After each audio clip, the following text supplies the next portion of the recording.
آج کی جگ بیتی کی کہانی بہت ہی مزیدار بھی ہے اور سننے کے بعد ہمیں عبرت بھی حاصل ہوئی اس سے۔ آئیے کہانی کی طرف چلتے ہیں۔ کہانی کچھ یوں ہے کہ ایک فیملی کراچی سے اپنے کزن کے گھر سیر کرنے کے لیے چھٹیوں میں حیدرآباد کی طرف گئے، اور دو بہنیں تھیں، ان کے 3-4 بچے تھے، سب مل کے انجوائمنٹ کے لیے کہ سردیاں ہیں اور سردیوں کی چھٹیاں ہیں، چلے ہم لوگ گھوم کے حیدرآباد رہ کے آ جاتے ہیں۔ 2 دن کا ان کا وہاں ٹائم تھا، وہاں انہوں نے سپینڈ کیا، انجوائے کیا اپنی کزن کے گھر، خالہ کے گھر، اور وہاں سے وہ لوگ جب واپسی کے لیے اسٹیشن پہ آئے اور انہوں نے ٹرین واپس کراچی آنا تھا۔ بچے جو تھے ان کے 4-5 تھے، دونوں بہنوں کے ٹوٹل، تو وہ سب وہاں پہ اسٹیشن پہ کھیل کود کر رہے تھے اور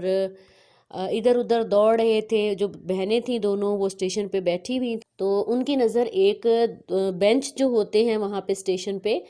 ایک بینچ پہ یہ دونوں بہنیں بیٹھی تھیں اور ان کے بچے ادھر ادھر بھاگ دوڑ کر رہے تھے۔ جو تھوڑا فاصلے پہ بینچ تھا اس پہ ان کی نظر پڑی تو انہیں وہاں ایک فقیر نظر آیا۔ جو فقیر تھا اس کے دونوں بازوؤں کے اوپر پٹیاں لپٹی ہوئی تھیں اور ان پٹیوں کو وہ کھول رہا تھا، تو ان کو بڑا تجسس ہوا کہ پتہ نہیں اس کے بازوؤں کو کیا ہے، کیا پرابلم ہے اس کو۔ ساتھ ساتھ وہ رو بھی رہا تھا اور پریشان بھی تھا، اللہ سے توبہ بھی کر رہا تھا، اور تکلیف ایسا محسوس ہو رہا تھا جیسے وہ کسی تکلیف میں ہے۔ تو بچے جو تھے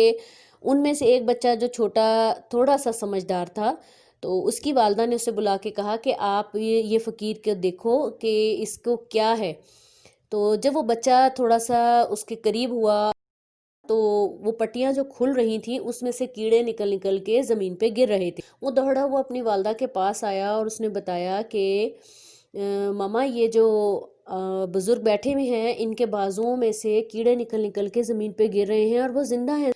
تو اس کی والدہ کو بھی تجسس ہوا اور انہوں نے ذرا غور کرنا شروع کیا تو واقعی دیکھا کہ اس کے دونوں بازوؤں میں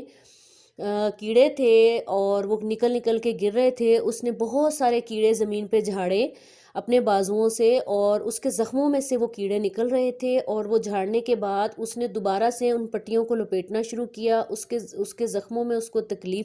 وہ بہت تکلیف سے تھا، اس کی تکلیف وہاں محسوس کی جا سکتی تھی۔ اس کی والدہ نے جب بچے کی والدہ نے بھی دونوں بہنیں تھیں وہ بھی بہت پریشان ہو گئیں اس کو دیکھ کے کہ زندگی میں ہم لوگ ایسی کوئی چیز کر جاتے ہیں جس کی ہمیں کسی کی بد دعا ہوتی ہے یا اللہ پاک کی طرف سے ہمیں کوئی سزا ہوتی ہے، جس کی وجہ سے وہ زندگی میں اس کے ہاتھوں میں کیڑے تھے اور زندہ ہونے کے ساتھ ساتھ وہ جو ہیں کیڑے اس کو کاٹ رہے تھے، اس کے زخموں کو، اور وہ اللہ سے توبہ کر رہا تھا، معافیاں مانگ رہا تھا اور سب سے کہتا پھر رہا تھا کہ میرے لیے مغفرت کرو، میرے لیے معافی مانگو اللہ سے کہ مجھے تکلیف نہ ہو۔ اور اس طرح پھر وہ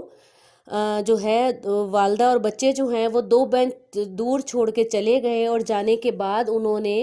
دور جانے کے بعد بیٹھ کے اللہ سے توبہ کرنی شروع کر دی۔ پریشان ہو گئے وہ بہت زیادہ، اور جو ہے یہ کہانی اس لیے ہمارے لیے عبرتناک ہے کہ ہمیں دوسروں کو اللہ تعالیٰ جو حقوق العباد کے بارے میں ہمیں سبق دیتا ہے کہ کسی کو ہم نے دکھ نہیں دینا ہے۔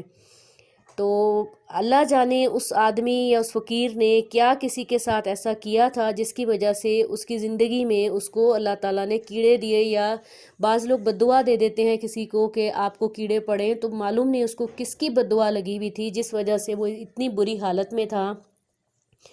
بچے تو بہت زیادہ ڈر اور سہم گئے، انہوں نے اللہ سے معافی مانگنا شروع کر دی اپنی والدہ سے، اور جو دونوں